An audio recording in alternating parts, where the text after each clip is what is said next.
Hey everybody, Brian here from quantlabs.net. Okay, so I just put up this posting a few days ago, and it basically talks about how hedging, if you were doing Brexit betting, basically that's what it is, because you don't know which way the vote was going to go for Brexit. It was pretty well a 50-50 ratio of winning or losing, so you didn't really know which way to go. So that's where hedging comes into play, or a form of it, because you can make a ton of money. In this video here, you'll see who the big winners were, and some of the swings. If you were a forex trader, within a few hours you could have made a lot of money using US dollar with the British pound, where there was a 10% spike. If you did the Japanese and the British pound, there was a 15% spike.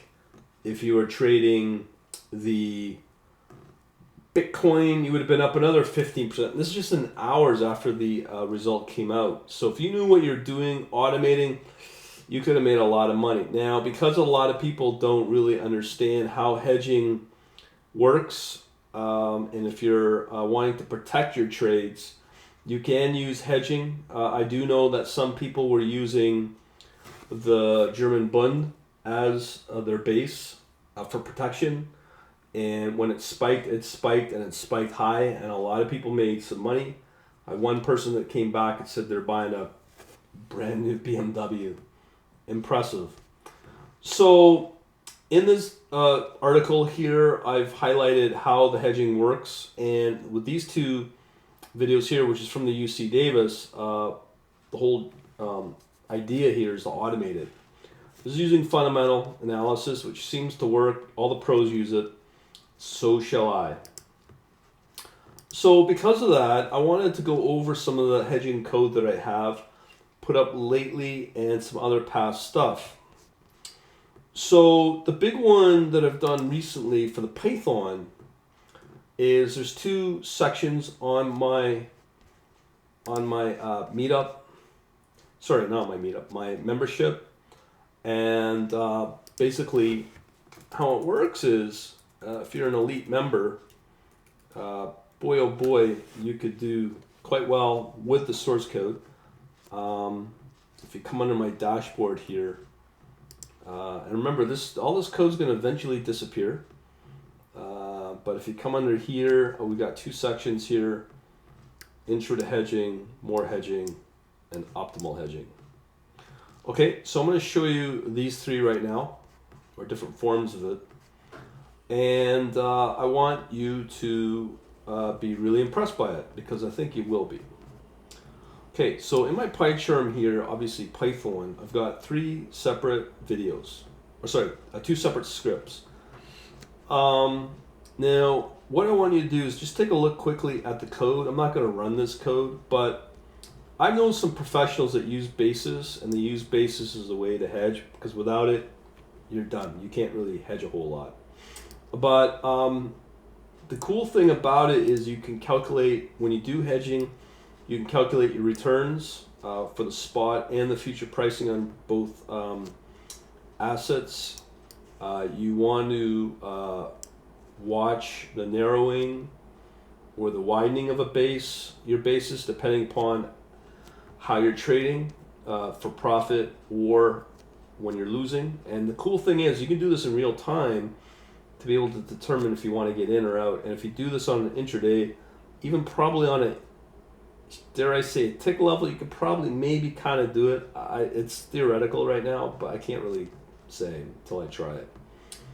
So obviously everything depends upon your contract size, and you can there's very many examples, well, not many, but there's a few examples here from the video I showed you from UC Davis.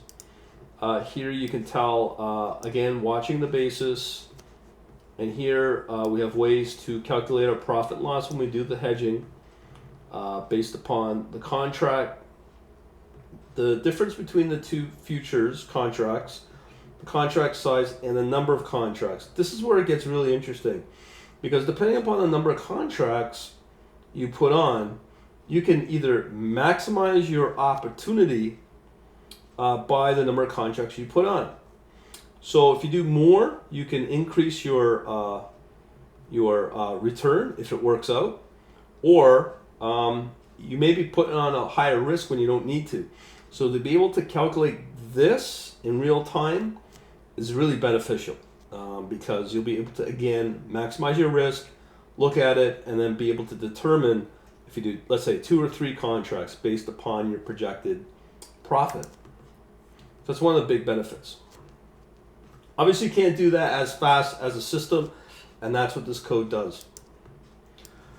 So we also have to factor in things like our fee, our broker fee that is, and so on and so forth. So we can do, examples include various agriculture, can work for any storable commodity, be it energy like oil or whatnot. So there's going to be different scenarios when you expect the future to go up or down. And again, these examples show that. You can get your net outcome, you can calculate it if it's a net gain or a loss, and when you want to short and when you want to long, based upon what you see in the markets, but you got to know what you're looking for. And there's ways to do it, and that's what this whole course basically assesses. The market conditions really comes down to to your options and what's in your options data. Specifically, really what it really comes down to is analyzing your supply and demand, factoring in your cost of storage as well. So that's some of the unique benefits of this, and being able to calculate on the fly your potential outcome of this, and knowing when to go in and when not to go in. Obviously, there's other examples again for currencies, futures on currencies as well. These are big boy trades. This is not retail forex trading. So when we move into our next examples, we get into fixed income for treasury. It does get kind of confusing because of the 30-second and the using the basis points. So there's one example in here that I can still work on.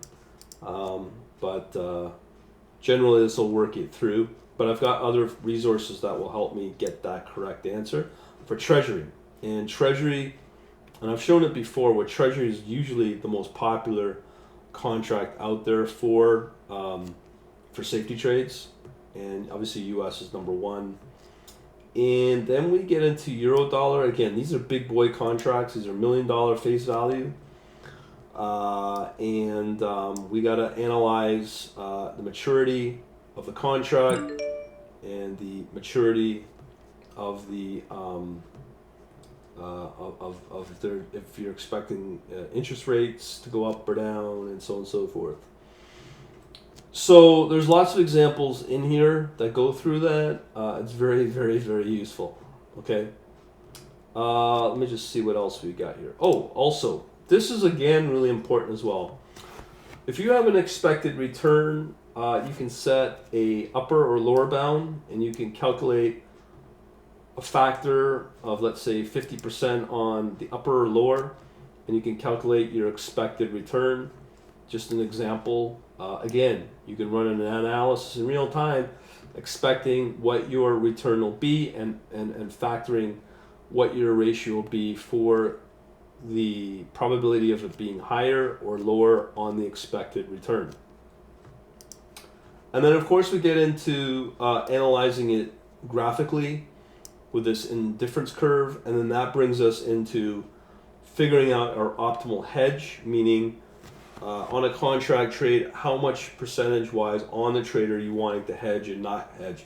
And there's a way to calculate that, and that's all through these formulas, which is getting a little mathy, but this is getting into portfolio theory and blah blah blah blah blah. Okay, so there's that, and it continues, because after that video we get into another video, which is right here, always in the source code. There's not much coding examples here, but there are some really good algorithms that you could use to calculate your return versus your risk reward. and be able to mathematically calculate that against the portfolio.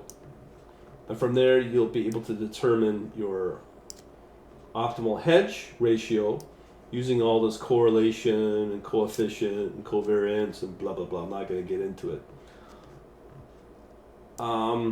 But it enables you to figure out if you long, short, whatever, as you can tell throughout all this code.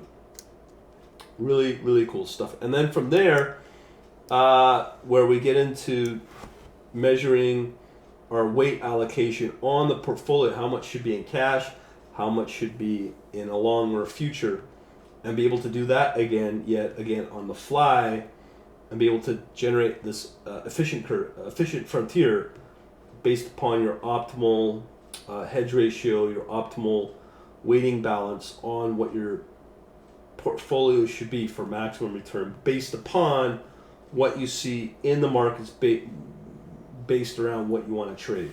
So there's a lot of math here, a lot of, again, portfolio theory, which helps to get optimal returns. And it's based upon your expected analysis on what you see in the markets. Now, again, we're just showing you the futures market, because in options, which I'm just starting to get into and move into, you have a lot more data to work with when you can work out intrinsic value, when you can work out time decay, when you can factor in all the Greeks that can work in your favor to determine your trading opportunity and risk in terms of how much you should put on, how much premium you should buy when you start working with the Black-Scholes. So we're moving into that, and then at the end of this course, we start to look at things like, well, do I buy a future, or should I buy an option, or should I buy both, based upon what you see in the markets. And when I say what you see in the markets, that's where the fundamental analysis comes in, when you are looking at the supply and the demand of that asset that you're interested in. Okay, enough of that. All right, so let me just make sure I've got everything covered off. So I've shown you 3 different examples and source files that are available or will be available in Python. I'm going to get these hopefully moved into C++. So now I'm going to show you the 2 projects that I also have for C++.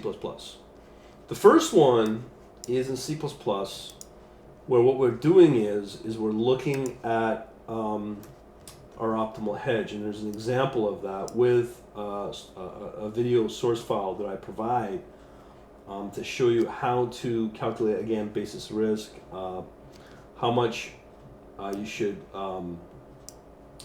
trade, and that's based upon your variance, minimum variance on the hedge, so on and so forth. And that's for optimal hedging.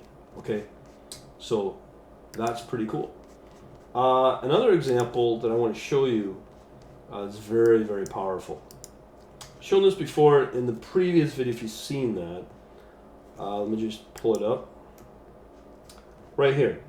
These are now moving into options strategies, but what we're doing with hedging is we're protecting our future trades, our future trade positions, and that's what hedging allows. So in here, I've got some examples from the CME. These come from the documents from the CME, and I've coded them up, got the right answers, and I've done this a few months ago, probably a year ago, I don't remember, but what it does, it will calculate the contract, the period again, how many contracts we should be buying, 2 or 3 or whatever amount for optimal return, and what our actual buying price should be, and what our expected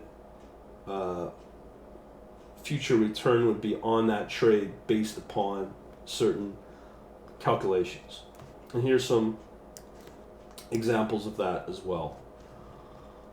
Let me show you another one. So we can do that on protecting if the future is expected to go up, or if the future is protected or to go down. And obviously we can do the opposite. So in this case, if we want to protect in case the future goes down. So there's many scenarios that we can use using hedging to protect ourselves if that future contract is going to go up or down and blah blah blah blah. So there's a lot of powerful code here that you can get from my Quant Leap membership. Now again, this will disappear in a couple of months. So what I'm showing you right now is what will become part of my fully fledged data analytics system. The reason the code is disappearing is because I'm going to be moving into a completely data analytics service to serve real active traders. Bigger market than people want to learn and get the source code. So this again is going to be up for a very limited time. I'm building out a new course here that is partially available, and we start that teaching come